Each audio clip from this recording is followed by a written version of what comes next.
वैष्णवेभ्यश्च कृपा सिन्धुभ्य एव पतितानां पावनेभ्यो वैष्णवेभ्यो नमो नमः। नमो महावदन्याय कृष्ण प्रेम प्रदायते कृष्णाय कृष्ण चैतन्य नाम्ने गौरत्विषे नमः।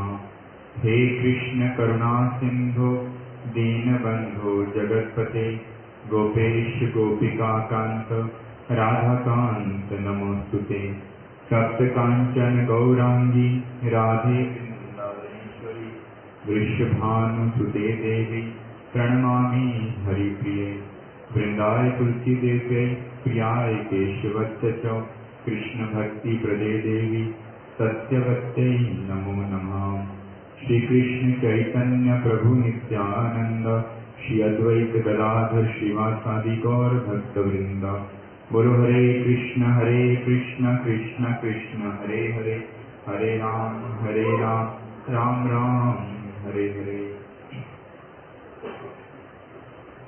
सर्वप्रथम गुरुपाद पद्म नित्य लीला प्रविष्ट ओम विष्णुपाद अष्टोत्तर शतश्री श्रीमद भक्ति विज्ञान भारती गोस्वामी महाराज एवं नित्य लीला प्रविष्ट ओम विष्णुपाद अष्टोत्तर शतश्री श्रीमद भक्ति वेदांत नारायण गोस्वामी महाराज जी के श्री चरण कमलों में अनंत कोटि दंडवत प्रणाम ज्ञापन करता हूँ।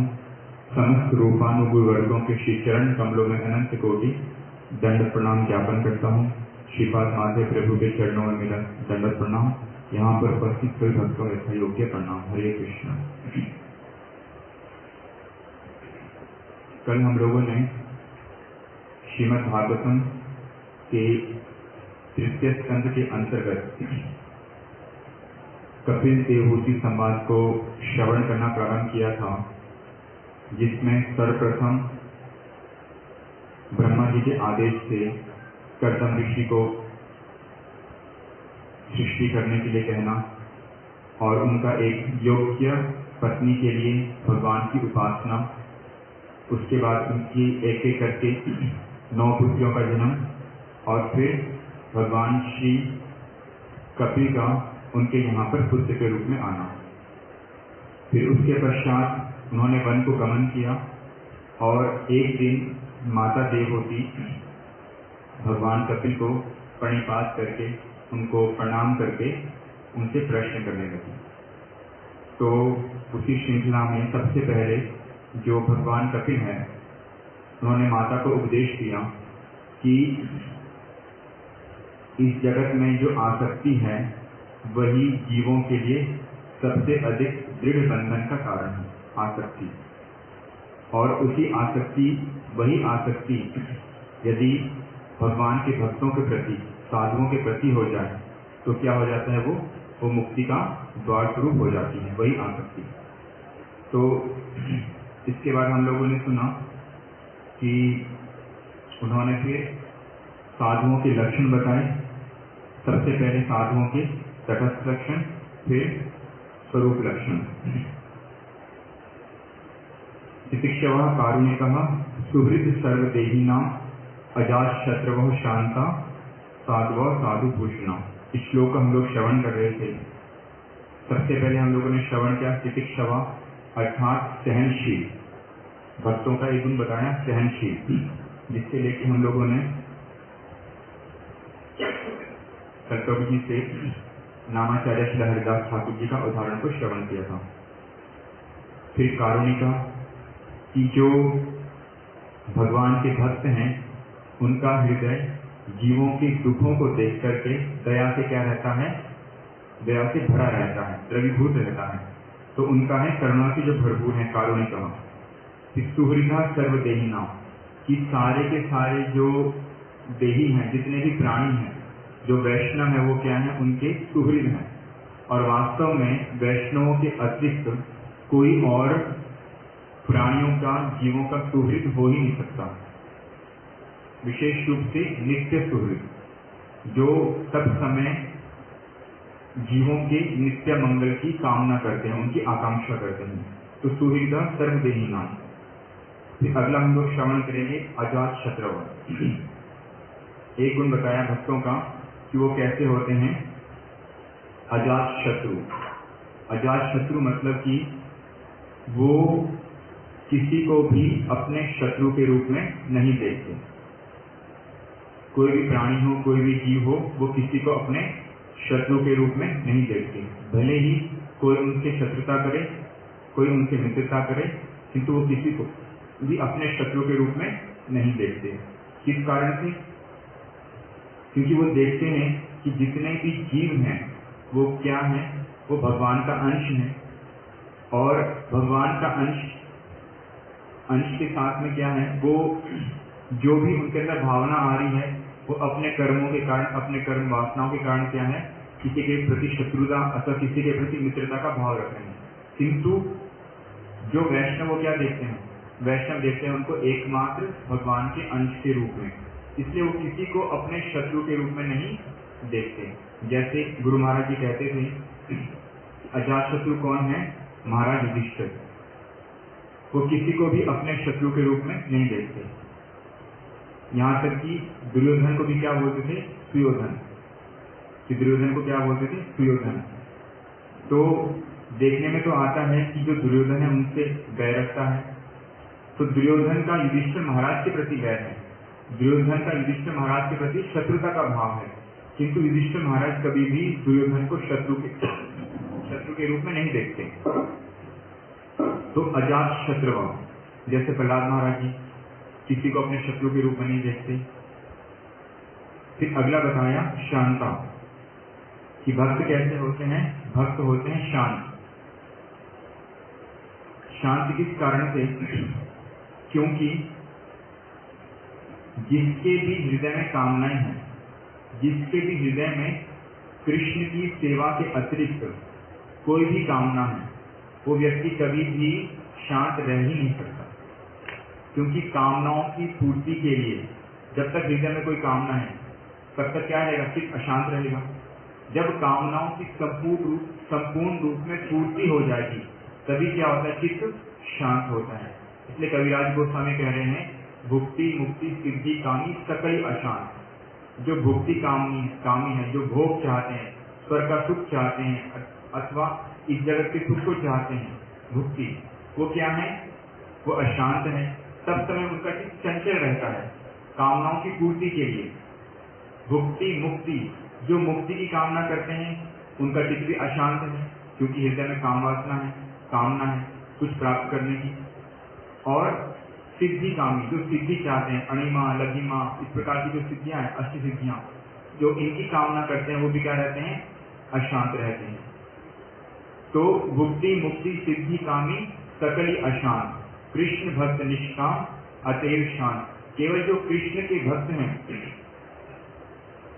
वही एकमात्र शांत है। क्यों?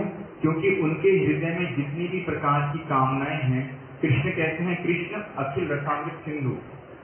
कहते हैं कृष्ण अखिल रसामृत सिंधु। जो जिस भावना के साथ में कृष्ण का भजन करता है, कृष्ण क्या करते हैं? उनकी सब प्रकार की कामनाओं को संपूर्ण रूप से पूर्ण कर देते हैं। इसलिए गुरु महाराज जी कहते थे, जिस स्मरणीय शायद गुरु महाराज जी कह रहे हैं कि प्रभुपाद जी कह रहे हैं, किंतु एक स्थान पे कह रहे हैं कि यहाँ तक कि जो वैकुंठ के जो भक्त हैं वो भी क्या? वो भी किसी न किसी परिमाण में अशांत है। क्यों? केवल एकमात्र कृष्ण के भक्ति शांत है। क्योंकि जैसे लक्ष्मी देवी क्या है?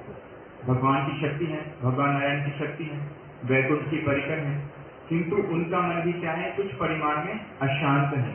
इसलिए मन के अंदर कामना हुई कृष्ण का संग करने की, किंतु वो कामना की पूर्ति नहीं हो पाई। केवल एकमात्र कृष्ण ऐसे हैं, इंद्रियों का जो विषय रस रूप गंध स्पर्श, जो इंद्रियों के विषय को जो संपूर्ण रूप से क्या कर सकते हैं? संपूर्ण रूप से उसको पूर्ण कर सकते हैं। इसलिए कृष्ण भक्त क्या है? सब समय क्या रहते हैं? शांत रहते हैं। तो भक्तों का गुण बताया शांत।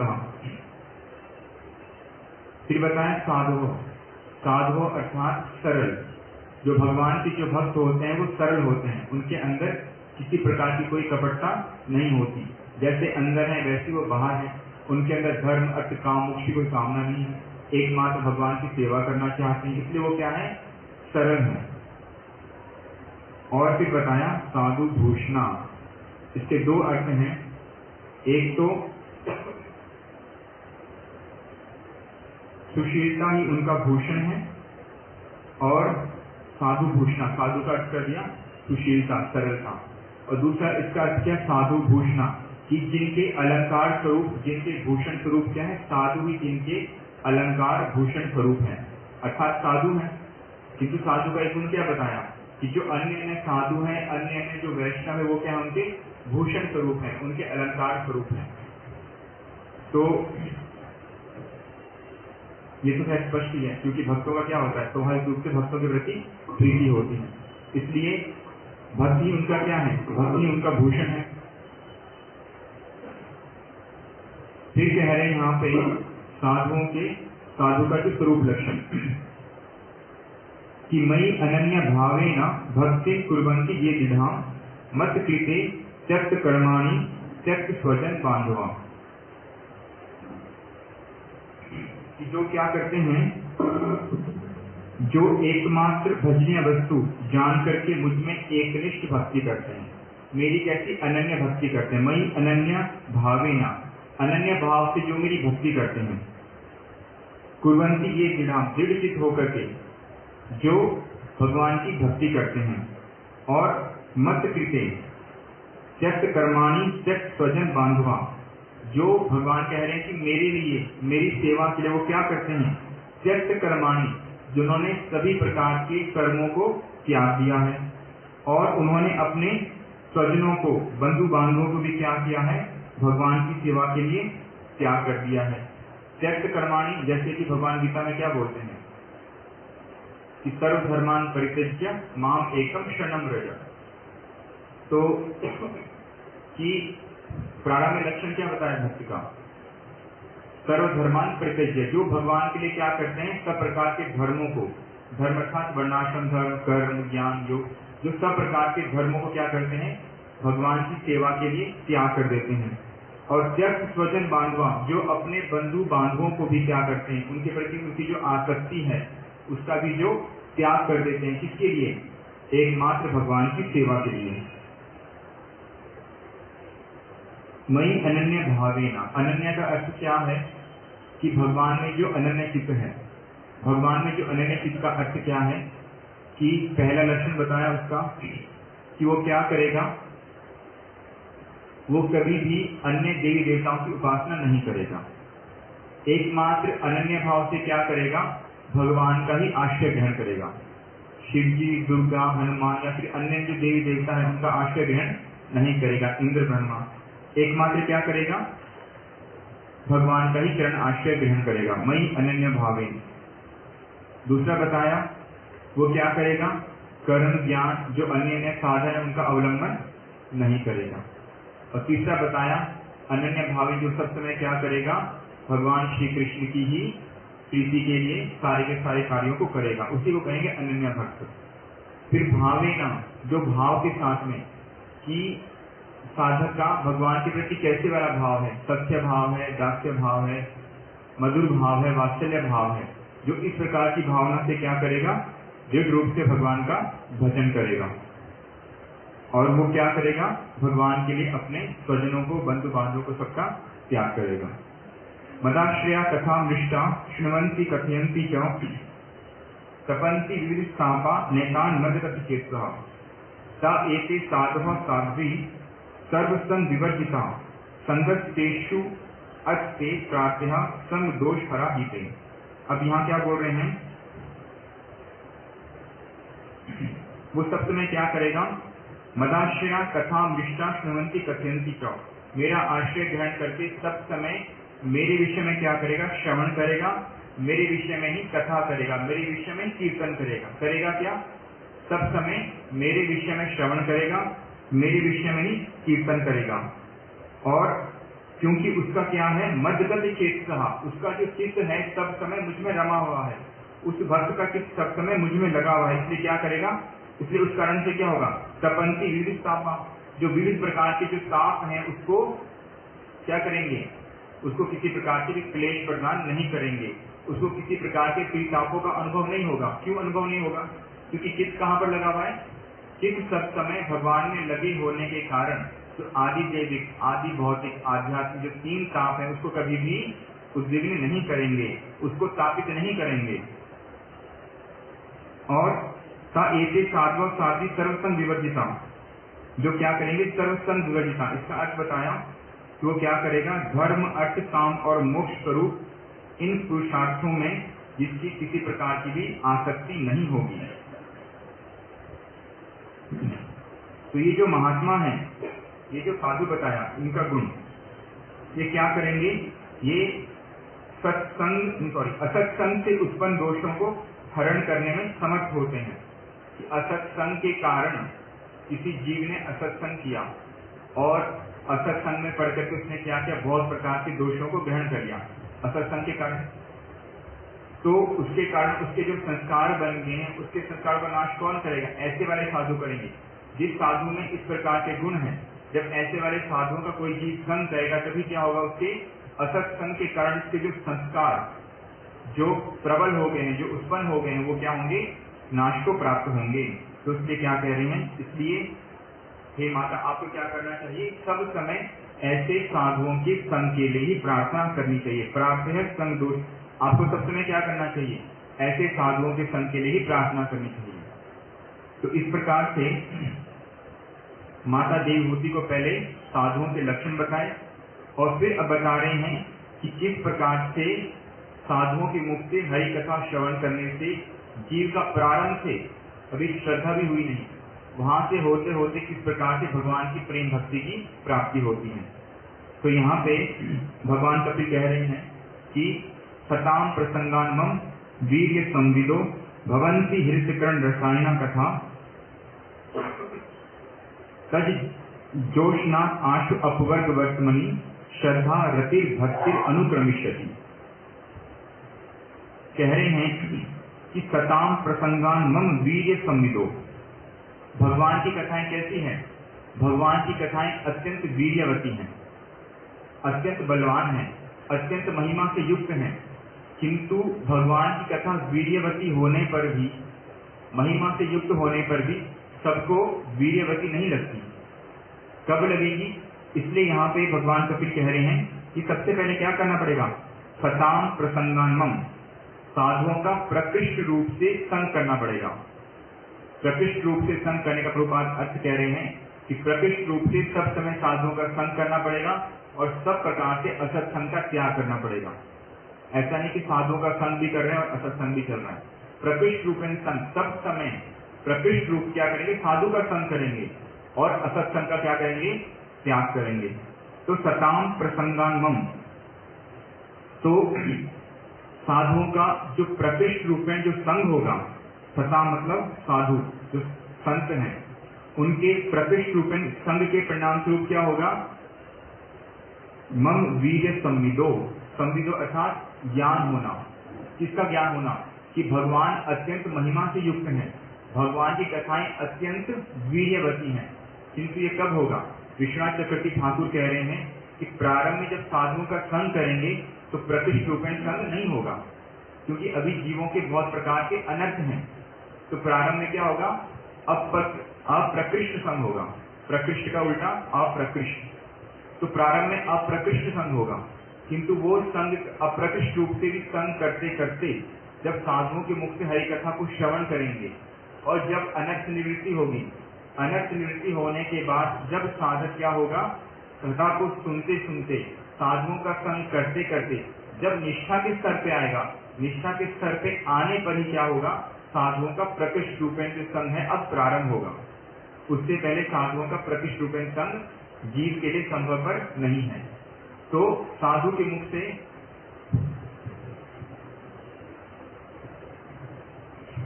प्रकृष्ट संग का अर्थ सरल रूप में यहाँ पर लिख दिया। प्रकृष्ट मतलब उत्कृष्ट, उत्कृष्ट संग। जैसे एक छोटा बच्चा है, उसका जन्म हुआ एक बहुत बड़े प्रोफेसर के घर में। बहुत बड़े प्रोफेसर के घर में बच्चे का जन्म होने पर भी क्या बच्चा जो है अपने पिता से सारा कुछ जो वो पढ़ा सकते हैं सीखना शुरू कर देगा। जन्म के साथ साथ में प्रोफेसर पिता होने पर भी उसका जैसे बच्चा लाभ नहीं उठा सकता, उसी प्रकार से हम लोग भी यदि बहुत बड़े किसी साधु पुरुष के संग में भी आ जाएं, साधु बहुत बड़े हैं, बहुत ही महान हैं, किंतु यदि मैं बहुत छोटा हूं तो क्या होगा, साथ साथ में मैं उनका बहुत अधिक लाभ नहीं उठा पाऊंगा। वो पहले क्या करेंगे, मेरा पालन पोषण करेंगे, मेरे को संग के योग्य बनाएंगे, और तब भी 15 वर्ष 20 वर्ष 25 वर्ष की आयु आते आते तब वो मेरे को वो वाली चीज समझा पाएंगे जो जिसमें वो वास्तविक रूप में बहुत एक्सपर्ट है।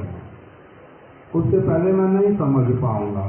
तो इसी को बोल रहे हैं कि साधु पुरुष के मिलने पर भी हम उनका प्रकृष्ट संग नहीं कर पाते। प्रकृष्ट का अर्थ क्या बता दिया, उत्कृष्ट, सर्वश्रेष्ठ, जिसमें हम पूर्ण लाभ उठा लें। साधु का वैसे वाला प्रारंभ में नहीं होता। दूसरा बतलाया एक श्लोक के अंतर्गत, अवैष्णव मुखो उदगीर्णात् पूतम हरि कथामृतम श्रवण एवं नैव कर्तव्य यथा सर्प उच्छिष्ट पया। कहते हैं कि जिस प्रकार से दूध जो है वो बहुत अधिक लाभकारी वस्तु है, किंतु अगर उसी दूध को सांप मुंह लगा के चला जाए तो वो दूध देखने में नहीं बदलता। देखने में कैसा रहता है, जैसा पहले था, किंतु अभी उसमें परिवर्तन क्या आ गया, अभी वो विष बन गया है, दिखने में एक जैसा ही है। उसी प्रकार से जो साधु पुरुष हैं उनके मुख से भगवान की कथा सुनना, सताम प्रसन्ना, साधु के मुख से कथा सुनना। असाधु व्यक्ति जो कथा करता है उसके मुख से कथा का स्पर्श होने पर भी, कथा तो पवित्र है, ऐसे तो पुष्टिकारी है, किंतु वही कथा यदि असाधु का मुख उसमें लग जाए तो वही क्या करती है, विषमय क्रिया करती है। हरि कथा ऐसे तो परम मंगल करने वाली, किंतु साधु पुरुष के मुख से यदि कथा सुनी तब तो वो करेगी परम मंगल। वही की वही कथा असाधु के मुख से अगर सुनी, वो अपने साथ में विष को लेकर के चलती है, एक व्यक्ति का मंगल नहीं करती, अमंगल करती है। तो इसलिए भगवान कपिल देव ने क्या कहा, सताम, साधु के मुख से कथा श्रवण करना, यही बात बताए। तो दूसरा उसमें क्या बोल दिया कि जो मेरी कथा है वो कैसी है, बड़ी बलशाली है, बहुत बलशाली कथा है। इतना उसमें बल है, यदि साधु के मुख से कथा मेरे को किसी को सुनने के लिए मिल जाए, वो उसमें बहुत अधिक बल का संचार कर देती है। बलशाली वस्तु का सेवन करने से क्या होता है, जितनी अच्छी वस्तु का सेवन करेंगे उतना अच्छा फल प्राप्त होता है। तो भगवान की कथा, भगवान के विषय में कीर्तन, उनका महिमा गान, ये कैसा है, अत्यंत बलशाली है। किस प्रकार का बल देता है, हृत कर्ण रसायन कथा। साधारण रूप में बोल दिया हृत, हृत मतलब हृदय, हृत कर्ण रसायन, ये हृदय के लिए और कानों के लिए क्या है, रसायन, भगवान की कथा। हृदय के लिए रसायन, कान के लिए रसायन।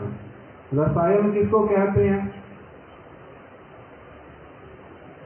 विशाल प्रभु को पता, रसायन किसको कहते हैं, एक विशेष औषधि है। रसायन को अगर सरल भाषा में समझा जाए तो वो औषधि प्लस परफेक्ट डाइट, जो वो औषधि का काम तो करती है, उसके साथ ही साथ में हमारे को परफेक्ट डाइट, अलग से उसके लिए भोजन नहीं करना पड़ता। जैसे एलोपैथिक मेडिसिन अगर खाए कोई तो उसके बाद में उसको अपनी ताकत के लिए और चीजें खानी पड़ती हैं, किंतु रसायन ऐसी चीज है जो औषधि का भी काम करती है, अर्थात रोग को दूर करती है और साथ ही साथ में हमारे को ताकत भी प्रदान करती है, वो फूड बन जाती है, तब उसको बोलते हैं रसायन। तो इसी बात को यहाँ पर कह रहे हैं, हृत कर्ण रसायन। भगवान की जो कथा है वो कैसी वाली है? हृदय के लिए और कान के लिए रसायन है, अर्थात कान के रोग को ठीक करती है और कान को बड़ा बलशाली बनाती है। हृदय के रोग को ठीक करती है और हृदय को बड़ा बलशाली बनाती है। कान का रोग क्या है? कान का रोग है विषय की वार्ता सुनना। भगवान की वार्ता उसको अच्छी नहीं लगती, उसमें बड़े प्रकार के संशय करता है। हमारे महाराज जी उदाहरण देते थे कि देखो, एक व्यक्ति उसने पहले शुद्ध कृष्ण भक्त का संग किया। अब जब उनके मुख से सुनता है कि कृष्ण ही स्वयं भगवान हैं, रामचंद्र जी उनके अवतार हैं, ये बात वो डाइजेस्ट नहीं कर पाता, उसके कान को पसंद नहीं आती, उसको परेशानी होती है। क्यों? मैंने सारा जीवन सुना भगवान रामचंद्र इतने श्रेष्ठ हैं, मर्यादा पुरुषोत्तम है, अभी तक मैंने वही सुना हुआ है। अब मेरे को कोई क्या सुना रहा है? वो अवतार हैं और कृष्ण अवतारी हैं, इसलिए सुन नहीं पाता। शिला भक्ति दयित माधव गोस्वामी महाराज जी की एक शिष्या थी, चंडीगढ़ में रहती थी। अभी दीक्षा उनकी हुई नहीं थी। जब मठ में आना जाना तो शुरू किया, साधुओं को देख के अच्छा लगता है बहुत, कीर्तन सुनना बड़ा अच्छा लगता है, भक्त लोग जब प्रेम में नृत्य करते हैं बड़ा अच्छा लगता है, किंतु जब वो कीर्तन करते हैं और जब व्याख्या करते हैं कीर्तन की, तो वो क्या बोलते हैं? हरे कृष्णा इसका अर्थ है राधा और कृष्णा, हरे राम इसका अर्थ भी है राधा कृष्णा। तो वो माता जी मेरे को वो बता रही थी, उनका सरनेम तो स्मरण है, आहूजा माता जी बोलते थे उनको। सारे गीता माता के घर के पास में रहती थी चंडीगढ़ में, तो वो लोग सारे बोलते थे हू जी माता जी, आहू जी को बोलते हू जी। तो वो माता जी वो मेरे को बोलती है कि मैं जब गुरु महाराज जी को देखती हूँ, गुरु महाराज जी बहुत अच्छे लगते हैं, सारा कुछ उनका बड़ा अच्छा लगता है, किंतु जैसे ही बोलते हैं ना कि कृष्ण ही बड़े हैं, मैं समूह से साथ निकलती हूँ, राम राम राम राम राम राम। ये मैंने क्या सुना? राम राम बड़े, राम बड़े, राम बड़े, राम राम राम राम। किंतु कहते कथा सुनते सुनते सुनते सुनते मेरे को जब पता चल गया कि भागवत की बात और शास्त्रों की बात सारी यही कहती है, तो धीरे धीरे मेरे कान ने स्वीकार करना शुरू कर दिया कि कृष्ण ही भगवान है और रामचंद्र जी उनके अवतार हैं। दूसरा महाराज जी कहते हैं, किसी ने श्रवण किया कि शिव जी जो हैं, ब्रह्मा जी जो हैं और जो देवी देवता हैं, ये सारे भगवान के दास और दासियां हैं। किसी ने पहले से क्या सुना हुआ सब समय? देवी भी भगवान है और हनुमान जी भी भगवान है, संतोषी माता भी भगवान है, सभी के विषय में उसने सुना हुआ ये सारे भगवान हैं। इनमें भी फिर कोई छोटा बड़ा होता है? इनमें भी कोई भेद होता है क्या? फिर बचपन से यही सुना हुआ किसी व्यक्ति ने, बाद में उनको कहा जा रहा है कि देखो कृष्ण को राधा जी के साथ में सबसे ऊंचे सिंहासन पर बिठाओ। फिर अगर भगवान रामचंद्र हैं अथवा कोई नरसिंह भगवान इत्यादि का विग्रह है, उनको क्या करो, उनके निकट में अलग से प्रकोष्ठ बना करके रखो। एक ही प्रकोष्ठ अर्थात एक ही खाने में उनको नहीं रखा जा सकता। इसलिए क्योंकि राधा कृष्ण की भक्ति उसमें माधुर्यमय विचार है।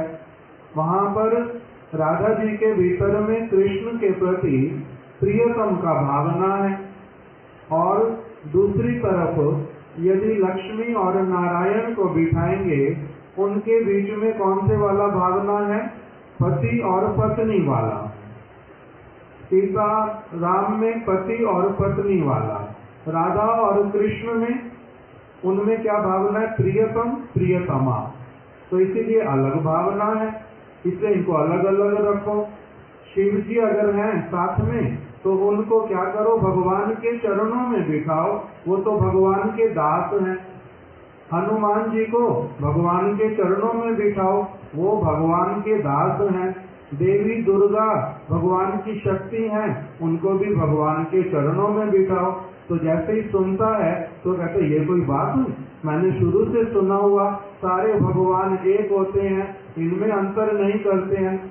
तब उसको पहले तो परेशानी होती है, किंतु अगर वो प्रकृष्ट संग साधु संग करता रहता है, ठीक से जब देखता है कि सारे के सारे साधु, सुखदेव गोस्वामी हो, वाल्मीकि जी हो, वेद व्यास जी हो, सारे के सारे क्या कहते हैं कि जिनका जिस प्रकार का भगवान भगवत्ता है, उनको उसी प्रकार से आराधना करते हैं, नहीं तो दोष होता है। हनुमान जी कभी भी भगवान रामचंद्र के सिंहासन के साथ में नहीं बैठते, सदैव नीचे ही तो बैठेंगे। अगर ऊपर रखेंगे तो हनुमान जी असंतुष्ट होंगे, क्योंकि वो दास हैं। भगवान रामचंद्र जी के साथ में एक ही थाली में खाना नहीं खाएंगे, इससे उनको अलग से भोजन देना पड़ेगा। तो जो सारी बातें सुनते सुनते क्या हो जाता है? कान का रोग ठीक हो जाता है और कान में फिर बल आ जाता है। जब कोई व्यक्ति फिर भूल सिद्धांत सुनाता है, तब वो क्या कहता है कि नहीं नहीं ऐसे नहीं होता। देखो रामायण में क्या लिखा, भागवत में क्या लिखा, सारे साधु पुरुष क्या बोल रहे हैं, तो वो अपने आप ही फिर बोलता है। ये उसका बोलने का ताकत मुंह में से कहां से आ गया? कान में पहले कान का रोग ठीक हुआ, कान में बल आ गया, वहीं से फिर शुद्ध कथा कहाँ चली गई? हृदय के भीतर चली गई। हृदय में बल आ गया, सत्य बात को धारण कर पा रहा है, अब फिर बोलने का भी क्षमता आ गया। तो इसी को कह रहे हैं कि भगवान की कथा बड़ी बलशाली है। यदि कोई व्यक्ति साधु पुरुष के मुख से सुनता हुआ चले तो उसके कान का रोग ठीक हो जाता है, कान में बल का संचार हो जाता है, हृदय के रोग ठीक हो जाते हैं, सारी भूल धारणाएं चली जाती हैं, सत्य सिद्धांत हृदय में बैठ जाता है। इसीलिए क्या करना? सताम प्रसंगाम, मेरी बलशाली कथा को साधु के मुख से श्रवण करना। वो रसायन के समान कथा है, वो तुम्हारे कान के व्याधि को दूर कर देगी, कान को पुष्ट कर देगी, हृदय की व्याधि दूर करेगी, हृदय में बड़ा बल का संचार कर देगी। तब तुम्हारे को कभी भी किसी प्रकार का हृदय का कान का रोग जो है वो नहीं रह जाएगा। जैसे ही कोई खराब बात सुनाएगा मैं सुन नहीं पाऊंगा, उल्टा पहले सच बात बताते थे वो नहीं सुन पाता था, बाद में क्या हो जाएगा? रोग ठीक होने पर जब फिर कोई भूल बात बतलाएगा वो नहीं अच्छी लगेगी, कि ऐसे थोड़ा ना होता है। इसी प्रकार से एक उदाहरण अंत में बता देता हूँ इसका, जो कि 2 स्थानों पे लग जाएगा। उदाहरण क्या है? हरिदास ठाकुर जी का ही। हरिदास ठाकुर गए सप्त ग्राम में, अलग अलग स्थान पर हरिदास ठाकुर जी वास करते थे। एक समय सप्त ग्राम में रह रहे थे। वहीं पर रघुनाथ दास गोस्वामी वो उनके पास में संग करने के लिए जाते थे, उनसे कथा सुनते हैं, कीर्तन उनके साथ बैठ करके करते हैं। एक दिन हरिदास ठाकुर जी को बलराम आचार्य इत्यादि ने रघुनाथ दास गोस्वामी के घर में बुलाया कि हमारे यहाँ पर नित्य ही भगवान की कथा कीर्तन इत्यादि होता है, अगर आप भी आ जाएं सभा में तो बहुत आनंद की बात हो।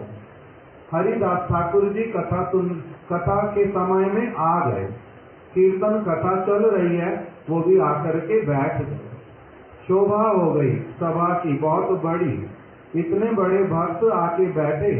ये सब समय कीर्तन भगवान का नाम कीर्तन करते हैं, तो इसलिए आज सारे जो लोग थे वहां पर सारे नाम की चर्चा करने लगे, विद्वान लोग, कि नाम का क्या महात्म्य है, नाम के विषय में शास्त्र क्या बोलते हैं, नाम किस तरह से जप करना चाहिए, इस पर नाम से क्या मिलता क्या है, ये सारी बातें करने लगे।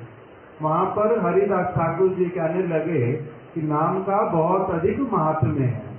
इतना महात्म्य है कि नाम जो है वो कैसा है, सूर्य के समान है, एकदम से बड़ा तेजवान है। जैसे सूर्य के उदित होने से, सूर्य के प्रखर होने से सारा कुछ बड़ा स्पष्ट रूप में दिखलाई देता है, उसी प्रकार से भगवान का नाम यदि जिह्वा पर किसी की आ जाता है, शुद्ध नाम, वो सूर्य के समान है, सूर्य के समान है भगवान का शुद्ध नाम। उसके द्वारा एक व्यक्ति का सारा अज्ञान दूर हो जाता है, सब प्रकार का जो ज्ञान है, प्रकाश है, हृदय में जाग उठता है। भगवान का नाम बड़ा बलशाली है।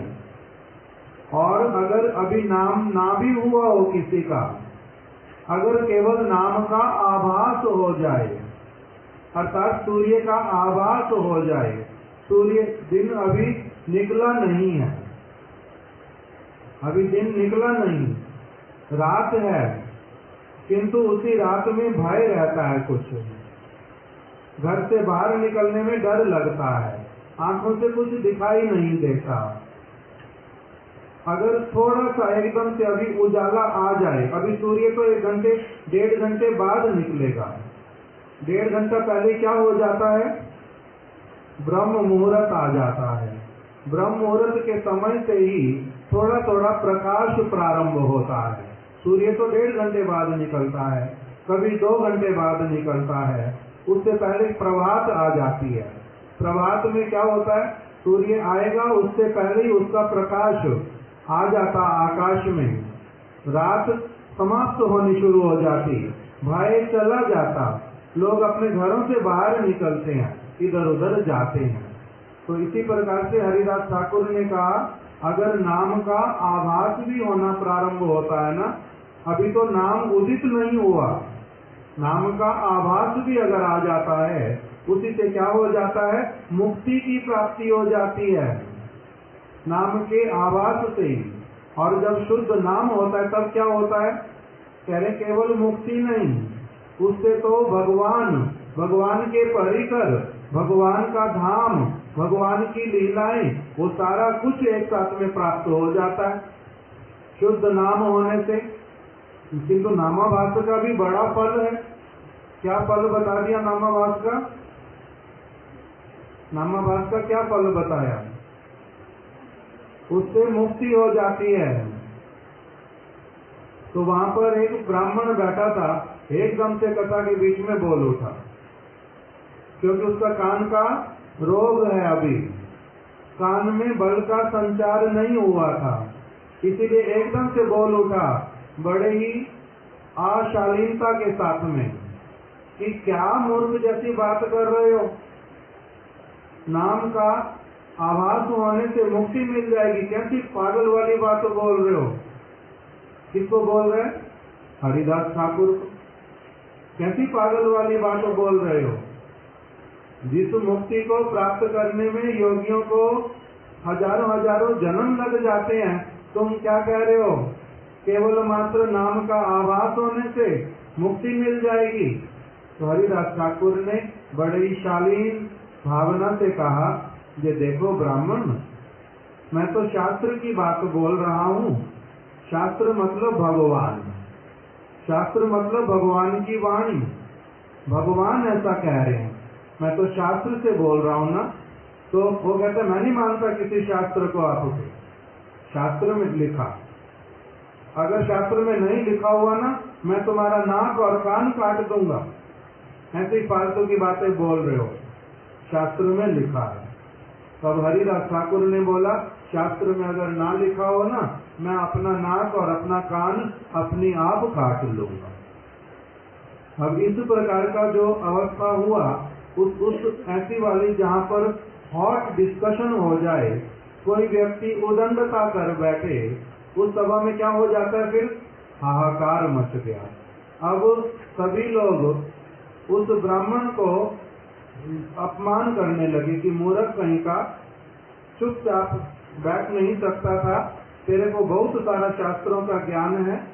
जो व्यक्ति सारा जीवन भगवान का नाम कर रहा है, शास्त्र की सारी बातों को जिसने बड़ी अच्छी तरह से समझा है, वो जो बात बोल रहे हैं दीनता पूर्वक तुम उनसे पूछ भी नहीं सकते थे कि प्रभु कहाँ पर लिखा है, मेरे को कृपा करके बता दो, मैं भी इसको अच्छी तरह से समझ लूं बात को। ऐसे भी तुम्हें बात करनी नहीं आती, तुम सभा में बैठने के योग्य नहीं हो, जाओ यहाँ से, उठ करके चले जाओ और कभी भी यहाँ पर आना नहीं हमारे घर पर। ऐसे उसका अपमान कर दिया। हरिदास ठाकुर अब बैठेंगे वहाँ पर, सारे लोग उद्विग्न हो गए, सबका चित्त अशांत जैसा हो गया। हरिदास ठाकुर वहाँ से उठ करके चले गए और सिर्फ इतना कहते कहते कि सबका मंगल हो, सबका मंगल हो, ये कह करके चले गए। तो इसलिए ये वाला क्यों हुआ, ब्राह्मण का ऐसे बोलने वाला, ब्राह्मण इस प्रकार से क्यों बोलता है, क्योंकि उसके अभी कान का रोग है, उसने शास्त्र की बात को सुनना सीखा नहीं है, उसने अभी साधु संघ में कैसे बैठना होता, किस प्रकार से कोई बात अगर नहीं समझ आती, संशय होता है, परीक्षित महाराज जी की तरह कैसे बड़े प्रेम से पूछना पड़ता है कि हे गुरुदेव मेरे को समझ नहीं आ रही ये वाली बात, कृपा करके मेरे को अच्छी तरह से आप समझा दोगे। उस प्रकार से उसको पूछना नहीं आया, क्यों, क्योंकि उसका कान का रोग है, उसके अभी हृदय का रोग है। किंतु कह रहे हैं अगर कोई व्यक्ति विनम्र होकर के सचमुच में किसी साधु पुरुष के पास में भगवान की कथा सुने, तब उसका धीरे धीरे क्या हो जाता है, कान का रोग चला जाता है। रसायन प्राप्त होने से कान बड़ा बलवान बन जाता है। इसलिए हमारे को हमारे परम गुरुदेव बोलते हैं, कहते हैं पहले अपने कान को प्रस्तुत करना पड़ेगा, कान को प्रस्तुत करना पड़ेगा। अभी हमारे कान प्रस्तुत नहीं है शुद्ध बात को सुनने के लिए भी। ये तो छोटे छोटे उदाहरण दिए, बहुत सारे ऐसे उदाहरण हैं कि जो बातें हम अभी सुन नहीं पाते। अपने दोष सुन पाते हैं, नहीं सुन पाते, अपनी कमियां नहीं सुन पाते, मेरे को तुम्हें ये नहीं आता, तुम्हें वो नहीं आता, मैं नहीं सुन पाता इन बातों को। किस लिए, क्योंकि मेरा अभी कान कैसा है, बहुत कमजोर है। लोग बोलते हैं ना कि जो बात, जैसे जिसको किसी ने कुछ भी बोल दिया और उसने विश्वास कर लिया, सत्य बात समझने के लिए, निरीक्षण करने के लिए भी नहीं जाता, उसके लिए क्या कहते हैं, इसके कान बड़े कच्चे हैं, कान का कच्चा है। ये कान का कच्चा है मतलब क्या होता है कि ठीक ठीक बात का निर्णय नहीं कर पाता, इसका कान क्या है, कच्चा है, बलहीन है। इसलिए माता देवहूति को कपिल देव कह रहे हैं कि माता साधु के मुख से कथा सुनना, भगवान का प्रसंग सुनना, भगवान की कथा बड़ी बलशाली है, हृदय के कान के रोगों को ठीक कर देगी, इनको बड़ा बलवान बना देगी। तब उस आपका मन क्या होगा ना, भगवान क्या कहते हैं, बलहीने न लगे नयम आत्मा बलहीने न लगे। भगवान कह रहे हैं जो बलहीन है, जिसके हृदय कान में अभी बल नहीं आया, वो मुझे प्राप्त नहीं कर सकता। नयम आत्मा बलहीने न लगे, जिसके कान में हृदय में अभी बल नहीं आया सत्य वस्तु को सुनने का, सत्य वस्तु को मानने का, सत्य वस्तु को हृदय में धारण करने का, जिसके भीतर में अभी बल का संचार नहीं हुआ। वाल्मीकि जी का संचार हो गया था, इससे उन्होंने अपनी आप से स्वीकार कर लिया, मेरा पूर्व चरित्र क्या था, मैं बड़ा दुष्ट था, मैं डाकू था, मैं चोरियां करता था, मैं स्त्रियों को बहुत कष्ट पहुंचाता था, बालकों को मार डालता था। ये सारा कुछ बोलना कितना सहज है। बल होना चाहिए अपनी कमी को बतलाने के लिए भी। लक्ष्य हीरा हरिदास ठाकुर के सामने बोलने आ गई कि मैं तो आपको पतित करने आई थी, मेरे को तो रामचंद्र खान ने पैसे दिए थे, मैं बहुत दुष्ट चरित्र वाली हूँ, किंतु आप भगवान का इतना प्यार से नाम करते हैं, दिन रात बैठ करके ऐसे कोई कर सकता है? इतने प्रेम के साथ में भगवान को पुकारना। हे ठाकुर, मेरे ऊपर भी कृपा करो, मेरी वो दुष्ट वस्तुएं छुड़वा करके मेरा भी थोड़ा सा मन भगवान की तरफ लगवा दो। तो ये बल का संचार जब होता है तब व्यक्ति क्या करता है, गुरु के सामने, भगवान के सामने खड़ा होकर के क्या कहता है, दंते त्रिना धोरी कांदिया कांदिया जाना ही वो दुख ग्राम, संसार अनल हटे मागी वो विश्राम। कि मेरा कब जीवन में वो बल का संचार होगा, मैं गुरु पाद पद्म के सामने खड़ा होऊंगा, भगवान के सामने खड़ा होऊंगा, अपनी सारी भूल को दांत के नीचे तिनका दबा करके मैं बता दूंगा, मेरी ये कमियां गुरु पाद पद्म, आप मेरे लिए भगवान से प्रार्थना करो, मेरी ये कमियां दूर हो जाएं, मेरे कान का रोग दूर हो, मेरे हृदय का रोग दूर हो, तब ये प्रार्थना निकलती, नहीं तो कहां से आएगी। इसलिए उनको क्या कहा, सताम प्रसंगान, साधु के मुख से भगवान की कथा सुनो, तब ये सारा क्रिया रसायन वाला होगा, नहीं तो नहीं होता।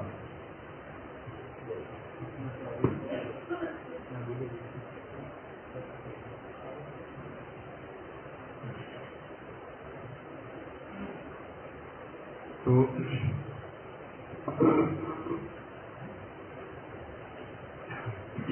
भगवान कपिल ने माता देवहूति को जो यहाँ पर बताया कि सताम प्रसंगान्वम वीर्य संविदो, कि जो कथा है उसको किसके मुख से श्रवण करना है, साधु के मुख से श्रवण करना है। साधु के संग में क्या श्रवण करने को मिलेगा, मेरी अत्यंत वीर्यवती कथाएं श्रवण करने को मिलेगी। किंतु भगवान की कथाएं वीर्यवती है, इसका ज्ञान एकदम से नहीं होगा। कथा सुनते सुनते, श्रवण करते करते, साधुओं का संग करते करते फिर क्या होगा, फिर धीरे धीरे फिर समझ में आएगा कि भगवान की कथाएं कैसी हैं, अत्यंत वीर्यवती हैं, भगवान अत्यंत महिमा से युक्त हैं। तो उसके बाद भवंती हृदय कर्ण रसायन कथा, उसके बाद क्या होगा कि कथाओं को सुनते सुनते, श्रवण करते करते ये क्या होगी, हृदय के लिए और कर्ण के लिए रसायन स्वरूप होगी, अत्यंत प्रिय लगेगी हृदय के लिए और कर्ण के लिए। तो यहाँ पे श्री चक्रवर्तीपाद कह रहे हैं, एक भजन का एक कर्म बताया, साधु संग का एक कर्म बताया कि साधु का संग करते करते, उनके मुख से हरिकथा श्रवण करते करते, साधु भक्ति करने के लिए जिस मार्ग को बतला रहे हैं कि इस प्रकार से हरिनाम करना है, इस प्रकार से अपराधों से बचना है, इस प्रकार से साधुओं का संग करना है, इस प्रकार से ठाकुर जी की सेवा करनी है, तो उन सारे के सारे अंगों को पालन करते हुए जिस प्रकार से साधु बतला रहे हैं, तो उसका पालन करते करते जब क्या होगा, साधक की अनग निवृत्ति होगी और साधक जब निष्ठा के स्तर पे आएगा, निष्ठा का स्तर अर्थात कि साधु ने जो उपदेश दिया है, साधु ने हरिनाम करने के लिए बोला है, तो अभी भले ही मन विषयों की ओर भाग रहा है, भले ही मन अभी चंचल है, किंतु निष्ठापूर्वक क्या होगा, जितनी संख्या निर्धारित की है उसका वो क्या करेगा, निष्ठापूर्वक उतने का जप करेगा। और जो जो भक्ति के अंगों का उसने व्रत लिया है कि मैं इस प्रकार से भगवान की सेवा करूंगा, इस प्रकार से अपना साधन भजन करूंगा, वो सब का सब एक निष्ठा के साथ में करेगा, भले ही अभी क्या हो, मन विषय की ओर भागे।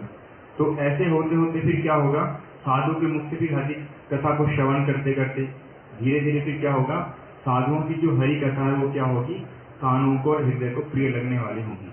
प्रारंभ में जो कथा है वो कानों की रुचिकर नहीं होगी, किंतु निश्चय के स्तर को पार करके जब रुचि का स्तर आएगा तब क्या होगा, भगवान कथाएं हृदय के लिए और कानों के लिए अत्यंत प्रिय लगेगी। और फिर उसका सेवन करते करते, उस कथा को श्रवण करते करते अत्यंत प्रीतिपूर्वक सजोषना उसका सेवन करना, श्रवण करना, प्रीतिपूर्वक कथा को सुनना, फिर क्या होगा, आश्व अत्यंत शीघ्र, बहुत शीघ्र क्या होगा, अपवर्ग वर्तमनी, जो अपवर्ग का जो मुक्ति का जो अविद्या निवृत्ति का जो पथ स्वरूप मुझ में क्या होगा, भगवान कह रहे हैं मुझ में श्रद्धा, श्रद्धा का यहाँ पे मुझ में आसक्ति होगी, मेरे प्रति उसकी आसक्ति होगी। और फिर रति भक्ति अनुक्रमिष्यति, और आसक्ति के पश्चात क्या होगा, फिर उसको रति अर्थात भाव दशा की प्राप्ति होगी, और फिर भक्ति अर्थात फिर उसको मेरे प्रति प्रेम होगा। तो प्रारंभ से लेकर के जहाँ पे अभी क्या करना पड़ेगा, अभी उसकी श्रद्धा भी हुई नहीं, तो साधु का संग करते करते क्या होगा, प्रारंभ से लेकर एंड तक जहाँ पे उसका भगवान के प्रति क्या होगा, प्रेम होगा, जहाँ पे उसकी अलग निवृत्ति भी नहीं, तो प्रारंभ से लेकर एंड तक जब तक कि उसका भगवान के प्रति प्रेम नहीं होता, क्या करना पड़ेगा, सब समय साधु संग करना पड़ेगा, और साधु के मुख से क्या करना पड़ेगा, हरि कथा को श्रवण करना पड़ेगा। तो यहाँ पे भगवान कपिल देव ने माता देवहूति को क्रम बताया कि किस प्रकार से प्रारंभ से लेकर होते होते कहाँ भगवान के चरणों को किस प्रकार से प्राप्त कर पाएंगे। इसके पश्चात जो माता देवहूति हैं उन्होंने जो प्रश्न किया था, जो हमने सुना कि आप मुझे पुरुष और प्रकृति के विषय में बताइए, तो वहाँ पे भगवान कपिल ने उनको सांख्य योग के विषय में उपदेश दिया। हम लोग उसके विषय में नहीं जाएंगे, किंतु किस प्रकार से भगवान ने सृष्टि की है, कौन कौन से तत्व हैं, और भगवान का स्थूल शरीर, सूक्ष्म शरीर, इन सब विषयों को उन्होंने वहाँ पे बताया विस्तार से। और फिर वहाँ पे भगवान कपिल हैं माता को कह रहे हैं कि माता मैं कौन हूँ, मैं ही साक्षात भगवान हूँ, ना अन्यत्र मत भगवतः। आप लोग थोड़ा थोड़ा आगे आ जाओ, आगे खाली करो, पीछे किस तरह से बैठे परेशान है। वासुदेव ने राम को ऐसा बिठा लिया कि बैठो बैठो, आगे हो जाओ।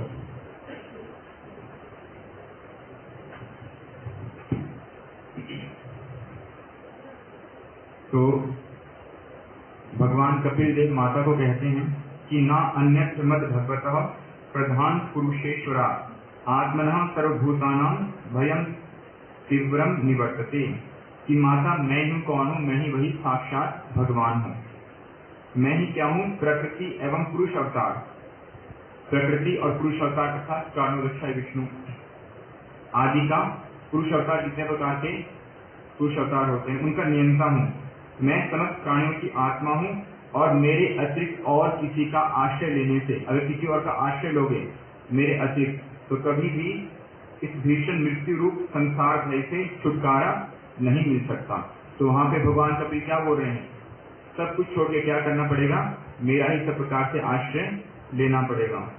मद भयात वाति वातो अयम सूर्य तपति मद भयात, वर्षत इंद्रो दहति अग्नि मृत्युश्चरति मद भयात, कि मेरे भय से ही क्या होता है, वायु चलती है, मेरे भय से ही सूर्य तपता है, मेरे भय से ही इंद्र जल वर्षण करता है, मेरे भय से ही अग्नि दहन करती है, और मेरे भय से ही मृत्यु अपने कार्य में प्रवृत्त होती है।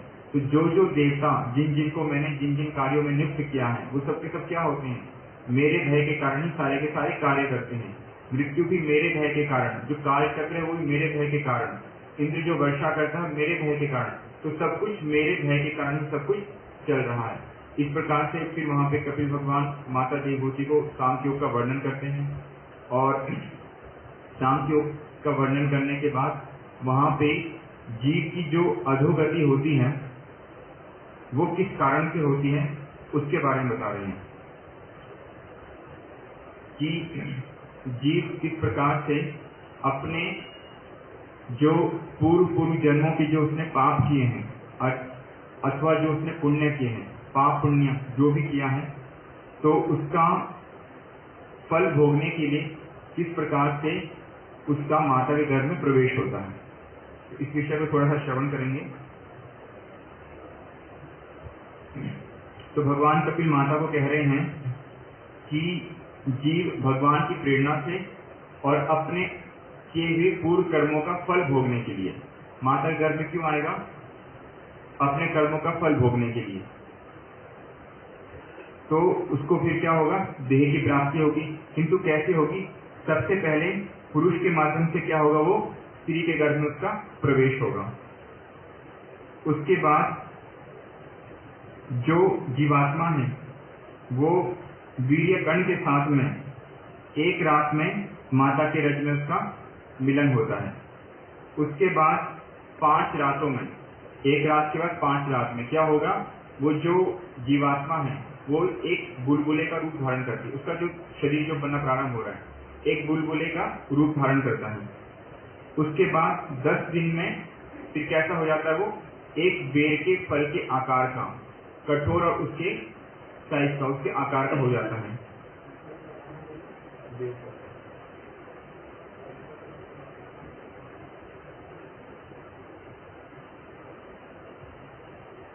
और उसके बाद मांस रूपी पिंड आकार को धारण करता है।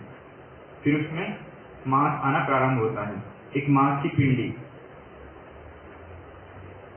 फिर 1 महीने में, प्रथम जो महीना होता है, प्रथम महीने में सबसे पहले उसका सिर निकल करके आता है और दूसरे महीने में उसके फिर भागों विभाग होना प्रारंभ होता है कि हाथ अलग से, पैर अलग से, उस प्रकार से उसके शरीर के जो अंग है उनका विभाग होता है। प्रथम महीने में सर आता है, फिर अंगों का विभाग होता है। उसके बाद तीसरे महीने में उसके नख, हड्डियां, चर्म, लिंग और इंद्रियों के जो छिद्र है वो सबके सब प्रकट होते हैं। तो जैसे हम लोग सुनते भी हैं, जैसे कोई टेस्ट करवाते हैं कि गर्भ में स्त्री है कि पुरुष, बच्चा लड़का है कि लड़की, तो टेस्ट भी कब क्या होता है? 3 महीने के बाद ही होता है। तो यहाँ पे जो भगवान कपिल बता रहे हैं कि तीसरे महीने में क्या होता है? तीसरे महीने में उसके नख, उसके रोम, उसकी हड्डियां और लिंग, अर्थात वो स्त्री है कि पुरुष, वो लिंग उसके चिन्ह उसके प्रकट होते हैं। उसके बाद चतुर्थ महीने में जो सप्त धातु हैं वो उसमें उत्पन्न हो जाती हैं। 5वें महीने में त्वक, मांस, रुधिर, मेद, मज्जा, अस्थि, शुक्र। फिर 5वें महीने में उसको भूख प्यास लगने लगती है और 6ठे महीने में वो जो जीवात्मा जो शरीर है वो क्या होता है? एक झिल्ली से वो कवर हो जाता है, एक झिल्ली का उसके ऊपर आवरण बन जाता है और फिर वो क्या होता है? माता की कोख में इधर उधर घूमने लगता है 6ठे महीने में। तो फिर यहाँ पे भगवान बता रहे हैं कि माता के द्वारा खाए हुए अन्न जल, उसके द्वारा उसका वो पुष्ट होता रहता है और कहाँ पड़ा रहता है? माता के गर्भ में जो मल मूत्र है, जो टट्टी पेशाब है, वहां पे वो पड़ा रहता है। उसके बाद माता के गर्भ में उसको भूख लगती है, तो भूख प्यास से बहुत व्याकुल होता है और उसकी जो देह है बहुत सुकोमल होती है। जैसे हमारी जो देह है अभी तो बाहर से कठोर है, किंतु अगर एक ऊपर से मांस की परत निकल जाए तो अंदर की जो शरीर जो चमड़ा बहुत कोमल होता है। तो उस समय गर्भ के अंदर कितना कोमल होता होगा? तो अत्यंत सुकोमल होता है और उसमें क्या होता है? माता के गर्भ में जो कीड़े हैं, जो अन्य छोटे बच्चे को ही जब जन्म भी हो गया तब उस समय भी उठाने में डर लगता है, पहले 2 दिन 4 दिन। किसी व्यक्ति को तो उसको हैंडल करना आता है, किंतु मेरे को पता नहीं कहाँ पर वो बच्चे को बोलते जो उठा लो, मैंने अभी नहीं उठा सकता, देखने से कि अभी नहीं उठाना, ये बाद में कुछ दिनों बाद देखेंगे। फिर 1 महीने 1.5 महीने के बाद में वो बच्चे को लाए, फिर मैंने कहा हाँ अब आराम से दिखाई दे रहा, गोदी में ले सकते, पहले नहीं उठा सकते। तो माता के गर्भ में जो कीड़े होते हैं वो क्या करते हैं? ऐसी सुकोमल देह को देख करके उसको काटते हैं गर्भ के अंदर, जिससे उसके शरीर पर जगह जगह क्या होते हैं? घाव हो जाते हैं और वो क्या होता है? बार बार इस प्रकार के कष्ट को पाकर वो जो जीव है वो बार बार मूर्छित होता है। फिर कह रहे हैं कि माता भूख के वशीभूत होकर के जब उसको भूख लगती है तो कुछ कड़वा खाती है, तीखा खाती है, गरम खाती है, नमकीन, रुक्ष, अम्ल, जिस भी प्रकार के रस का भक्षण करती है, वो सबका सब क्या होता है, उस गर्भस्थ जीव के शरीर में स्पर्श होने के कारण उसको अत्यंत पीड़ा प्रदान करता है। एक तो वो क्या है, एक झिल्ली से आवृत हो रखा है, तो आवृत होने के साथ में क्या यहाँ पे लिख रहे हैं, नाड़ियों के द्वारा वो बहुत कस करके बंधा होता है और उसकी पीठ और गर्दन इकट्ठे एक साथ में मिल करके वो क्या होता है, कोख में नीचे की ओर, अर्थात उसका सर नीचे और उसके पैर ऊपर की ओर उल्टा होकर के उस अवस्था में पड़ा रहता है कि जैसे बांध करके, जैसे एक किसी बोरी के अंदर कस करके बांध करके बाहर से रस्सी से बांध करके किसी को उल्टा लटका दो। तो फिर क्या होता है, जिस प्रकार से पिंजरे में रखा हुआ पक्षी अपने अंगों को हिलाने डुलाने में असमर्थ होता है, उसी प्रकार से उस जीव का वहां पे गर्भ में वास होता है। फिर जब गर्भ में जीव इस प्रकार की यंत्रणाओं को भोगता है तो फिर दैववशतः भगवान की कृपा से उसको क्या होता है, अपने पूर्व जन्मों के किए हुए कर्मों की स्मृति का उदय होता है कि मैंने अपने पूर्व जन्मों में कौन कौन से पाप किए हैं, कौन कौन से कर्म किए हैं, किस कारण से मुझे माता के गर्भ में आना पड़ा है, मैंने जो भगवान को क्या वचन दिया कि मैं आपका भजन करूंगा, किंतु भजन नहीं करके फिर क्या होता है, फिर से मैं विषय भोगों की ओर भागता रहता हूँ और फिर किस कारण से मुझे क्या हो रहा है, बार बार यहाँ पे माता की देह में आना पड़ता है। तो उसको अपने पूर्व जन्मों की स्मृति होती है कि मेरे पहले कौन कौन से जन्म हुए हैं, मैंने पहले कौन कौन से कार्य किए हैं। तो उसके बाद वो अपने सैकड़ों जन्मों के पाप कर्मों का स्मरण करके लंबी लंबी दीर्घ श्वासें लेता है। तो इस अवस्था में क्या होता है, किसी प्रकार से उसको सुख शांति नहीं मिलती। फिर कह रहे हैं, जब उसके 7वां महीना होता है, जीव के गर्भवास का 7वें महीने में उसमें ज्ञान का उदय होता है, किंतु ज्ञान का उदय होने पर भी क्या होता है, वो एक स्थान पे ही पड़ा रहता है। फिर जब वो इस प्रकार की यंत्रणाओं को भोगता है तो फिर वो क्या करता है, भगवान से वहां पे प्रार्थना करता है कि आप मेरे ऊपर कृपा करो, आप से विमुख होने के कारण मैं क्या हूँ, इस जो गर्भ रूपी जो नरक है इसमें पड़ा हुआ हूँ और बहुत प्रकार की यंत्रणाओं को भोग रहा हूँ, किंतु अब मैं क्या करूंगा, अब मैं आपका भजन करूंगा, अब मैं आपको वचन देता हूँ कि अब की बार मैं क्या करूंगा, मैं आपका भजन करूंगा। तो बहुत प्रकार की वो क्या करता है, भगवान को स्तुति करता है, बीच बीच में इस प्रकार से बोलता है कि मैं इतना पापी हूँ, इतना दुष्ट हूँ, मेरे लिए ये जो गर्भ योनि है ये मेरे लिए सही है, क्योंकि मैं क्या करूंगा, मैं फिर से आपसे विमुख हो जाऊंगा, आपका भजन नहीं करूंगा, आपकी माया के वशीभूत हो जाऊंगा। तो आपने मुझे जो दंड दिया है वो ठीक ही है कि मैं इस गर्भ में पड़ा हुआ हूँ। तो इस प्रकार की भगवान से बहुत प्रकार की प्रार्थनाएं करता है और फिर जब वो माता के गर्भ से बाहर आता है तो क्रंदन करता है। क्यों? क्योंकि गर्भ के अंदर उसको बहुत प्रकार के कष्टों को भोगना पड़ा था। तो सारे के सारे जो अन्य जो उसके सगे संबंधी जो माता पिता वो तो बहुत प्रसन्न होते हैं, किंतु जीव क्या करता है, रोता है, क्योंकि वो अत्यंत कष्ट को पाता है। उसके बाद भी 5 वर्ष की आयु तक, क्योंकि बोल नहीं सकता, कब उसको भूख लग रही है, प्यास लग रही है, कब उसको कौन से कीड़े काट रहे हैं, कब मच्छर काट रहे हैं, खटमल काट रहे हैं, कब कहाँ पे खुजली हो रही है शरीर में, क्योंकि बोल नहीं सकता। तो इस प्रकार से क्या होता है, तब भी वो बहुत प्रकार की यंत्रणाओं को भोग करता है और धीरे धीरे क्या होता है, उसकी जो स्मृति है कि जो उसने गर्भ के अंदर जो उसको अपने 100 जन्मों का जो उसको सैकड़ों जन्मों की जो उसको स्मृति हुई थी कि मैंने पूर्व जन्मों में किस किस प्रकार के पाप किए हैं, माता के गर्भ से बाहर आने पे क्या होता है, वो स्मृति विलुप्त हो जाती है, वो स्मृति विलुप्त हो जाती है।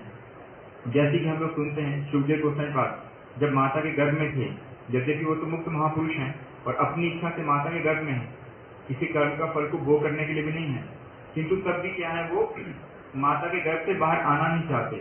लगभग 16 वर्ष तक माता के गर्भ में है और क्या कह रहे हैं, व्यासदेव कह भी रहे हैं कि बाहर आ जाओ, किंतु आते नहीं। क्यों? क्योंकि भगवान की माया बहुत प्रबल है, बाहर आते ही क्या होगा, भगवान की माया मुझे पकड़ लेगी। तो व्यास जी कह रहे हैं कि नहीं, बाहर आ जाओ, भगवान की माया तुमको नहीं पकड़ेगी। कहते नहीं, जिन भगवान की माया है जब वो स्वयं आएंगे, जब मुझे आश्वासन देंगे, तब क्या होगा, मैं बाहर आऊंगा। तो जब भगवान श्री कृष्ण आए तो भगवान ने भी क्या बोला कि मेरी माया तुमको नहीं पकड़ेगी, ऐसा तो हो नहीं सकता, माया तो सब पे ही कार्य करेगी, किंतु इतना कह सकता हूँ जितने समय के लिए एक सरसों का दाना एक गाय के सिंग के ऊपर टिका रहता है, उतनी देर तक ही मेरी माया तुमको स्पर्श करेगी। तो माया स्पर्श तो अवश्य करेगी। तो इसलिए जो जीव जब बाहर आता है तो माया का स्पर्श होने के कारण फिर से क्या होता है, उसकी स्मृति विलुप्त हो जाती है, धीरे धीरे बड़ा होता है, बड़े होकर के फिर उन्हीं संसार के कार्यों में खेलना कूदना, विद्या अध्ययन, इन सब का धीरे धीरे क्रम बताया। और मुख्य रूप से क्या बताया वहां पे, कपिल भगवान कह रहे हैं कि उसकी जो दुर्गति किस कारण से होती है, वो दुर्गति होती है असत्संग के कारण। जब धीरे धीरे बड़ा होता है, बड़े होने पर उसको क्या मिलता है, साधुओं का संग नहीं मिलता, अधिकांश से असत्संग ही मिलता है। तो असत्संग के कारण फिर क्या होता है कि भोग वासनाएं और अधिक प्रबल होती है। फिर वो असत्संग के कारण फिर से क्या होता है, फिर भोगों में लगा रहता है, फिर कर्मों में लगा रहता है, फिर से क्या होता है, उसका संसार का चक्र फिर से चलता रहता है। इसलिए जो भगवान कपिल हैं वो कह रहे हैं कि क्या करना पड़ेगा, उसको असत्संग से सब समय के लिए बचना पड़ेगा और साधुओं का संग करना पड़ेगा। और उसमें विशेष रूप से क्या बोल रहे हैं कि स्त्री और स्त्री संगी ना तथा भवेन मोहो बंधश्च अन्य प्रसंग कहो योषित संग यथा पुंसो यथा सत्संगी संगीतम, कि जितने भी प्रकार के असत्संग है उसमें जो सबसे प्रधान जो दो असत्संग बताए वो कौन सा बताया, स्त्री और स्त्री संगी व्यक्ति के संसर्ग से जीवों को जैसा मोह और बंधन होता है वैसा और किसी वस्तु के संसर्ग से नहीं होता। तो भगवान की जितनी भी प्रकार की माया, जितने भी प्रकार के असत्संग, उसमें सबसे प्रधान कौन सा बताया, स्त्री संग, और जो स्त्रियों का संग करता है ऐसे वाले व्यक्ति का संग। तो इन दो का संग करने से क्या होता है, जिस प्रकार का मोह होता है, जिस प्रकार का बंधन होता है, वैसा किसी और अन्य संग से नहीं होता। तो वहां पे भगवान कपिल माता को बोल रहे हैं कि बुद्धिमान पुरुष को क्या करना चाहिए कि जो असत्संग है उसको तिनके से ढके हुए कुएं के समान समझना चाहिए। कि जैसे एक कुआं है और वो क्या है, तिनके से ढका हुआ है, तो पता तो है नहीं कुआं है, वहां पर जाने से क्या होगा, गड्ढे में गिर जाएंगे, कुएं में गिर जाएंगे। उसी प्रकार से जो असत्संग है, असाधुओं का जो संग है, ये क्या है, तिनके से ढके हुए कुएं के समान है। इसमें जाने पर क्या होगा, फिर से गड्ढे में गिरना पड़ेगा। तो वहां पे अंधकूप महाभयानक, जो पियाति शनिर माया योषि देव विनिर्मिता ताम इक्षेता मनो मृत्युम पिणे कूपम अवावृतम। तो जो बुद्धिमान पुरुष है वो क्या करते हैं, इस असत्संग को अपनी मृत्यु के रूप में ही देखते हैं। इसलिए एक स्थान पे आया, अभी मुझे श्लोक याद नहीं आ रहा, कि भले ही व्याघ्र पिंजरे, भले ही क्या हो कि आग का जो पिंजरा है, आग के पिंजरे में कूदना पड़े, भले ही जो व्याघ्र है वो आपका भक्षण कर ले, उसको स्वीकार कर लो, किंतु कभी भी असत्संग को स्वीकार नहीं करो। क्योंकि जो आग का पिंजरा है, अगर आप उसमें चले गए तो क्या होगा, आपकी देही तो नष्ट होगी, आत्मा तो नष्ट नहीं होगी। आग के पिंजरे में जलने से आपकी जो मन की जो वृत्ति है, आपकी जो चित्त वृत्ति है, वो तो कलुषित नहीं होगी। समझ में आया? तो आग के पिंजरे में मरना अच्छा है, किंतु जो असत्संग है, असत्संग से क्या होगा, असत्संग से जो चित्त की वृत्ति है वो दूषित होगी, और उस चित्त वृत्ति के दूषित होने से क्या होगा, फिर से बार बार इस संसार के कर्म चक्र में पड़ना पड़ेगा। अगर व्याघ्र ने खा भी लिया, पिंजरे में, आके पिंजरे में कूद भी गए, तो जहां तक आपकी भक्ति है, जहां तक आपकी चित्त की वृत्ति है, अगले जन्म में वहीं से प्रारंभ होगा। क्योंकि यदि असत्संग कर लिया तो क्या होगा, आपकी चित्त वृत्ति और अधिक निम्न हो जाएगी, फिर से क्या होगा, आपका चित्त वृत्ति निम्न होने के कारण फिर से आपका पतन होगा। इसलिए वहां पे जो असत्संग बताया इसको बहुत अधिक भयावह बताया। इसलिए यहाँ पे क्या बोला, वो साक्षात मृत्यु स्वरूप है। तो इस प्रकार से यहाँ पे देवहूति कपिल संवाद समाप्त हुआ। उसके बाद देवहूति माता के सब प्रकार के मोह का जो बंधन है, सब प्रकार के मोह के जो आवरण है वो दूर हो गए। उन्होंने क्या किया, परमात्मा परमेश्वर जो भगवान जो श्री हरि हैं उनकी भक्ति में वो रम गई, उनका ध्यान किया और उनको वहां पे उनकी भगवान के चरणों की उनको प्राप्ति हुई। इसके साथ में ही जो तृतीय स्कंध है वो यहाँ पे समाप्त हुआ। हरे कृष्ण। जो भी हमने श्लोक सुना अंत में, वो श्लोक मुख्य रूप से जोर देता है बहुत अधिक कि अग्नि में जलकर के मरना अच्छा और बाघ के द्वारा खाया जाना अच्छा, किंतु जो असत्संग है वो मेरे जीवन में कभी ना हो, उसके लिए प्रार्थना था। उससे बहुत अधिक अमंगल होता, पता नहीं कैसी कैसी चीजें आ जाती उसके द्वारा जो मेरे को जन्म जन्मांतर तक पीछा नहीं छोड़ती और कष्ट भोग करने के लिए बाध्य करती है। इसे उस श्लोक में इसी चीज को जोर दिया कि असत्संग सबसे खराब वस्तु है। सांप मेरे को डस जाए अच्छी चीज है क्या? खराब चीज है। मेरे को आग में जल के मरना पड़े, कितना कष्ट वाला है। अच्छी चीज है कि आग में जल के मरना? खराब है। पिंजरे में मैं बंद, मेरे को कोई डाल दे और वहीं पर ही बाघ मेरे ऊपर आक्रमण करे, मुझे खाए, कैसी वाली मृत्यु होएगी? वो बहुत खराब है। ऐसे वाली मृत्यु जिसमें मेरे को 10 लोग मिल करके अपने हाथों में चाकू पकड़ करके सारे ऊपर से नीचे तक मार रहे हैं मेरे को, जब तक मैं मरता नहीं हूँ, ये मृत्यु अच्छी है? अच्छी नहीं है। तो कह रहे हैं कि इन सब में से कौन सी मृत्यु अच्छी और कौन सी खराब हो? कोई लोग क्या करते हैं, जल में कूद करके मरते हैं, कोई छत से कूद करके मरता है, कोई पंखे में लटक करके मरता है, कोई आग लगा के मरता है, कोई विष खा के मरता है। कौन सी मृत्यु अच्छी? कौन सी मृत्यु अच्छी? मृत्यु तो कोई भी अच्छी नहीं है, किंतु तब भी इनमें भी फिर कौन सी अधिक कष्टकारी, कौन सी उससे कम कष्टकारी, कौन से उससे कम कष्टकारी, ये तो है ना, अलग अलग प्रकार का है। तो इसीलिए कह रहे हैं कि जिस प्रकार से अब ये सारे कष्टकारी वस्तुएं हैं, इन सबसे भी अधिक कष्ट जो है एक व्यक्ति को किससे मिलता है? असत्संग से। इस बात को समझाना चाह रहे कि खराब तो सारी वस्तुएं ही हैं।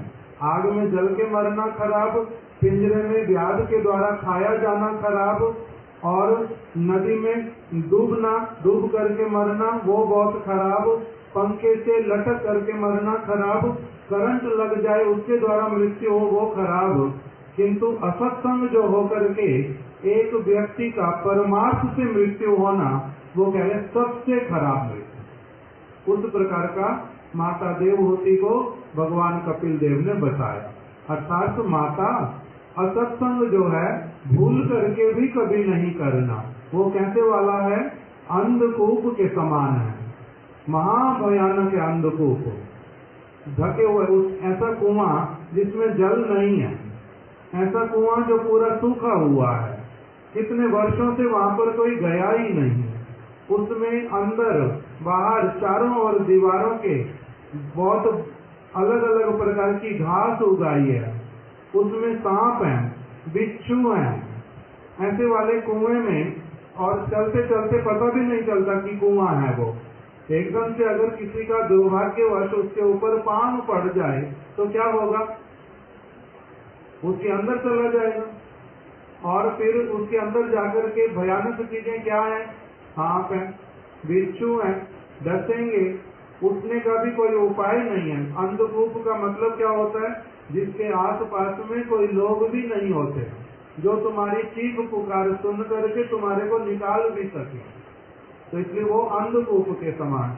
इसलिए कहते हैं कि क्या करना, इस अंधकूप के विषय में भली प्रकार से जान करके कि असत्संग किसको किसको कहते हैं और वो कैसा वाला एक भयानक अवस्था में डाल करके कष्ट पहुंचाता है, इस बात को अच्छी तरह से माता समझ करके बड़ी सावधानी के साथ में असत्संग कभी भी नहीं करना।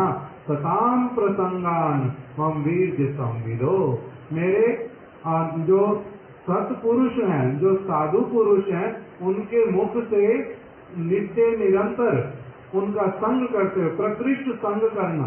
साधु के साथ में केवल बैठना नहीं, साधु के साथ में केवल खाना पीना वस्त्र इसका केवल मात्र आदान प्रदान करना नहीं, साधु का वास्तविक संग करना। खटमल की तरह मनुष्य, जैसे खटमल मनुष्य का संग करता है, खून चूसता है, जूं सिर में पड़ करके एक व्यक्ति का खून चूसती है, ऐसे वाला साधु के साथ रह करके संग नहीं करना, उनका खून नहीं पीना। क्या करना? उनका संग करना।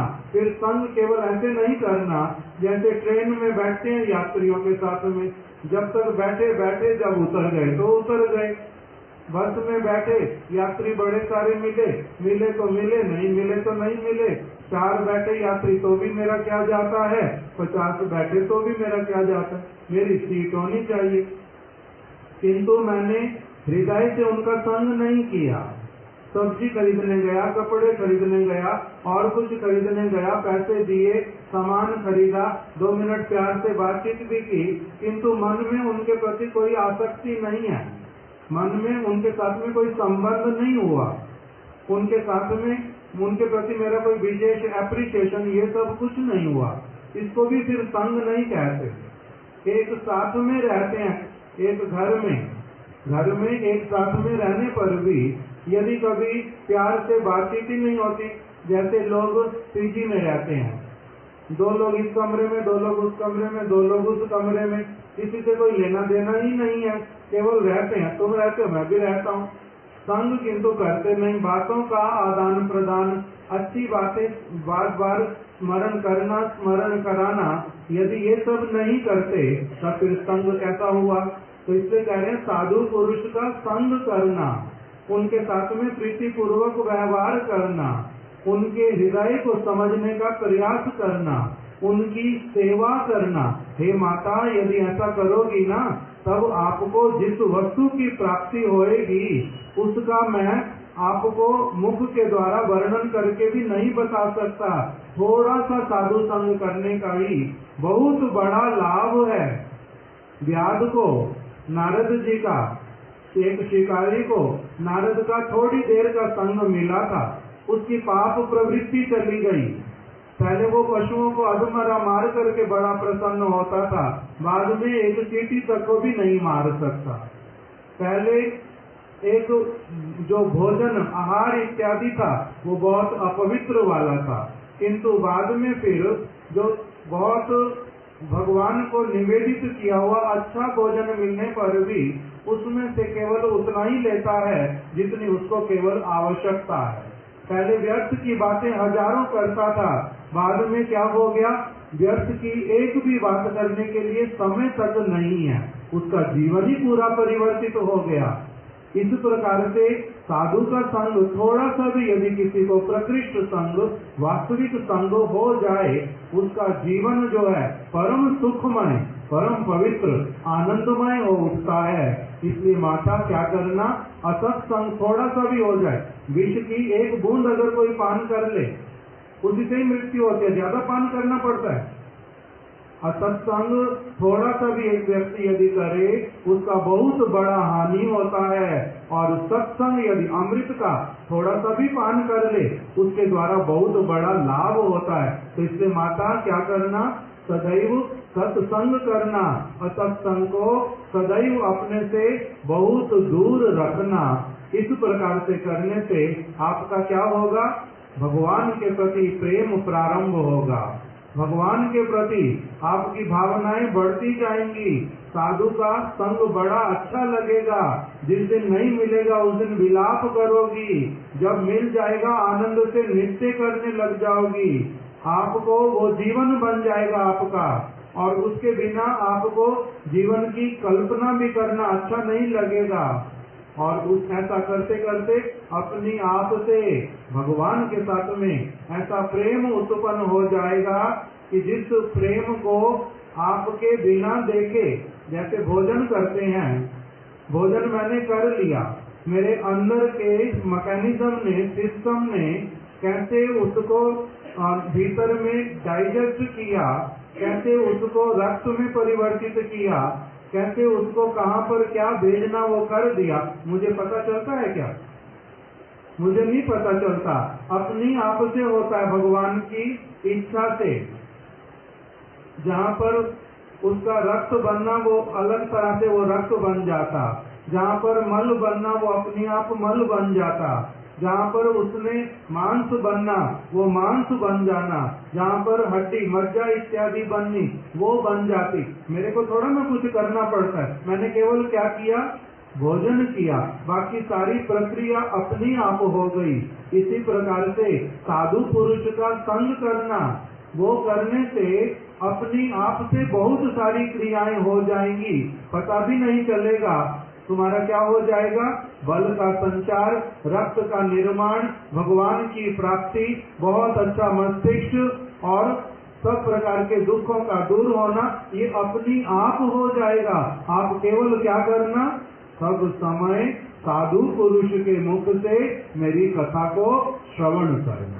इस प्रकार का बतलाया। आज यहीं तक कथा को रख देते, कल आगे श्रवण करेंगे। एक एक श्लोक ये वाले बड़े इम्पोर्टेंट श्लोक हैं। सताम प्रसंगाम वाला हमारे गुरुदेव बहुत बार श्लोक सुनाते थे, बहुत बारी महाराज जी भी वही वाली बातें।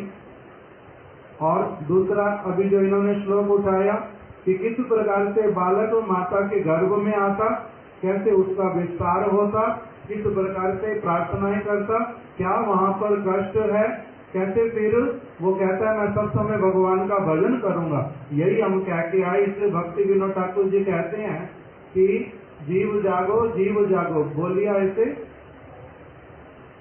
भजीबो बोलिया ऐसे, संसार भीतरे पड़ी आ रही ले तुम्हें अविद्यार भरे। हे जीव, चैतन्य महाप्रभु कह रहे हैं आकर के इस जगत में, जीव जागो, हे जीवो जाग जाओ। तुम आए क्या? बोल करके क्या आए थे? भजीबो बोलिया ऐसे संसार भीतरे, तुमने गर्भ में बार बार मेरे को बोला था कि मैं क्या करूंगा? भजीबो, हे प्रभु मैं आपका भजन करूंगा, हे प्रभु अब मैं आपका भजन करूंगा। मैं कैसा बनूंगा? जड़ भरत की तरह। मैं कैसा बनूंगा? संसार के किसी व्यक्ति से कोई संबंध नहीं रखूंगा, संसार की ओर देखूंगा भी नहीं। यही बोल करके तुम आए थे। मैं निरंतर भगवान को स्मरण करूंगा, मैं कष्ट और नहीं पाऊंगा, यही बोल के तुम आए थे। भजीबो बोलिया ऐसे संसार भीतरे, कि मैं भजन करूंगा, यही बोल करके तुम आए थे। भूलिया रही है तुम्हें, और थोड़े समय बाद जो वचन तुमने दिया वही तुम भूल गए हो, वो तुम्हारे को याद नहीं रहा। जैसे हम लोगों को क्या होता है, कभी फोड़ा होता, कभी फुंसी होती, कभी ज्यादा चोट भी लग जाती, कभी सेप्टिक हो जाता, थोड़े दिनों बाद ठीक भी हो जाता, फिर मन से निकल भी जाता कि कभी कुछ हुआ भी था। उसी प्रकार से हम गर्भ यंत्रणा को भी भूल जाते, किंतु कपिल देव क्या करा रहे हैं? स्मरण करा रहे हैं कि ये गर्भ में बार बार आना, बार बार कष्टमय मृत्यु प्राप्त करना, ये वांछनीय वस्तु नहीं है। अब ऐसे वाला काम प्रारंभ करो माता, जो क्या करेगा? इस जन्म और मृत्यु के चक्र से बाहर ले जाकर के नित्य जीवन भगवान के चरण कमल में आपको पहुंचा देगा। उस प्रकार के जीवन की कामना करो। हरे कृष्णा कृष्णा कृष्णा हरे हरे, हरे राम राम राम हरे हरे। गोवर्धन धरम वंदे, गोपाल गोपरूपिणम्,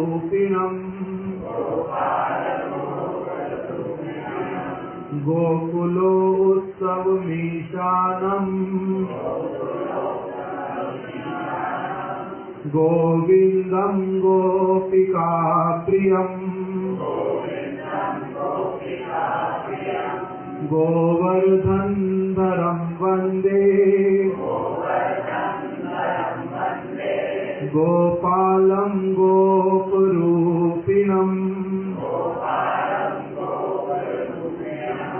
गोकुलो उत्सवमीशानम्,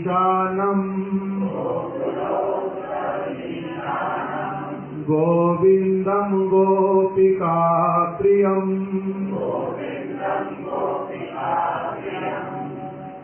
चल सभी लोग आ जाओ, अभी दीपदान करेंगे, फिर सभी लोग प्रसाद लेंगे।